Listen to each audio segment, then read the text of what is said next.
കുളിക്കുള്ള ഫർളും അറിയണേ അതു രണ്ടാ, അതിലൊന്ന് നിയ്യത്താണതും മറക്കണ്ട. വലുതായ ശുദ്ധിയെ നീക്കുവാനായി ഞാനിതാ കുളിക്കുന്നു എന്നു നീ കരുതണം നിയ്യത്തിതാ. വെള്ളം ശരീരത്തോടു ചേരുന്നാദ്യമാ, കരുതുന്നതിനുള്ള അവസരം സംജാതമാ.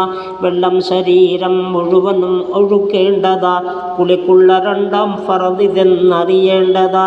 നഖത്തിൻ്റെ അടിക്കും കഴുകലും വേണ്ടുന്നതാ, ചെവിക്കുണ്ടിലും വെളിവായതും കഴുകേണ്ടതാ. ചിറ്റിട്ട ദ്വാരം മങ്കകൾ മറക്കല്ലേ, മുടിക്കെട്ടിനുള്ളും നനയണേ ഒഴിക്കല്ലേ. കുളി വാജിബാകാൻ കാരണം പലതുണ്ട്, സ്വന്തം മനിയ ഖുറൂജിനാൽ കുളിയുണ്ട്. പ്രസവം കഴിഞ്ഞാൽ വാജിബാ കുളി സോദരി, അത് മാംസപിണ്ഡം തന്നെയെന്നാലും ശരി. മരിച്ചാലുടൻ കുടിപ്പിക്കലും വേണ്ടുന്നതാ, ശുഹദാക്കളെ കുളിപ്പിക്കലും വേണ്ടാത്തതാ. ഇഹലോകമിൽ മരിച്ചെന്ന് നാം പറയുന്നേ, പരലോകമിൽ ഹയ്യാണവർ തിന്നുന്നേ. ഖുർആൻ ഹദീസ് ഇവ രണ്ടിലും ഇത് വ്യക്തമാ, മൗത്തിൻ്റെ കുളി ഹയ്യായവർ കന്യായമാ.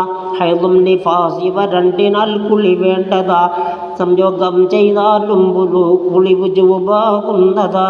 ചുരുക്കി പറഞ്ഞാൽ മുമ്പ് പിൻപ് എന്തേതിലോ മതി, അല്പം കടന്നാൽ വാജിബാണ് ഈ സംഗതി. കണ്ടൽ മനിയും നിന്റെ സ്വന്തം മുണ്ടിലെ, കുളിയും വുജൂബായി വന്നു എന്നാൽ നിന്നിലെ. എവിടം മുതൽ ഉണ്ടാകുവാൻ ഇടയുള്ളതാ, അവിടം മുതൽ നിസ്കാരവും മടക്കേണ്ടതാ. ബിസ്മില്ല ചൊല്ലി കുളി തുടങ്ങൽ സുന്ന, ഖിബലക്ക് മുന്നിടലും ഒഴിക്കരുതെന്ന. നീ നഗ്നനായി കുളിക്കുന്ന മാടാണെങ്കിലേ, ഖിബലക്ക് തിരിയൽ കേടുതന്ന നിന്നിലെ. സൂക്ഷിക്കണേ ഇത് നല്ല നിധിയാ പൊന്നെ, ഉണ്ടിത് സിമാറുൽ യാനിആയിൽ തന്നെ. മനോഹരം ചെയ്യുന്ന ചിലരിന്നുണ്ട്, ഖിബലക്ക് തന്നിരിക്കുന്നതും പതിവുണ്ട്. അത് മാറ്റുവാൻ ഇനിയെങ്കിലും ശ്രദ്ധിക്കണേ, അത് പിന്നെ കേടിത് കൊണ്ടുവരുമെന്നറിയണേ. അഴുക്കൊക്കെ ആദ്യം നീക്കലും വേണ്ടുന്നതാ, വുളുവും നിനക്കതുപോലെ സുന്നത്തുള്ളതാ.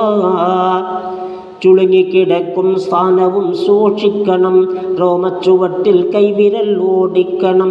വായുമൂക്കിനുള്ളും കഴുകലും ഫർളെന്ന് അബൂ ഹനീഫ ഇമാമിനാൽ അറിയുന്നേ. തീ കുളിക്കും മുമ്പായി മൂത്രവും ഒഴിക്കേണ്ടതാ, അവശിഷ്ടമുള്ളത് പോകുവാനുതകുന്നതാ.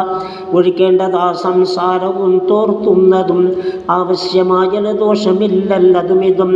ഇബാദത്തിൻ്റെ അവശിഷ്ടമായ ജലാംശമാ, തോർത്താതിരുന്നാൽ എപ്പോഴും സവിശേഷമാ.